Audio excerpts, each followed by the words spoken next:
Bismillahirrohmanirrohim.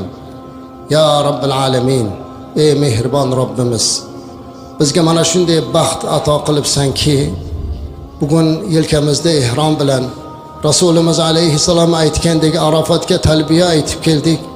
Allohim, bizga bergan ne'mating farishtalarni guvoh qilib, bularni gunohini kechirdim deganlar ichida turganligimiz uchun o'zingga hamd bo'lsin.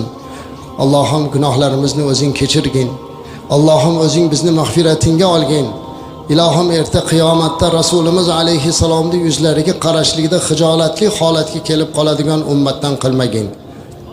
Arafat tog'ida qilayotgan bu hojilarimizning, hoji onalarimizning barchalarini duolarini husni qabul aylagin. O'tib ketgan ota-onalarimizni Alloh rahmat qilgin. Ilohim, ota-onalarimizni barchalarini rahmatingga olib, farzandlarimiz rushdi, hidoyatli va quvvat iymonli qilgin. Allohim, safarda yurgan yurtdoshlarimizni safarlarini bexatar qilgin. Bemorlari borlar bor, Alloh ularga shifoi karam ato qilgin. Farzand talablarida barchasiga go'zal, solih, soliha farzandlar bergin Allohim. Kelin talablarga soliha kelinlar, kuyov istaganlarga solih kuyovlar nasib qilgin. Ilohim, Arafat tog'ida kim qalbidan yaxshi niyatlarni o'tkazsa barchasini ro'yobga chiqargin. Robbana atina fid dunya hasana va fil oxirati hasanatan va qina azaban nar.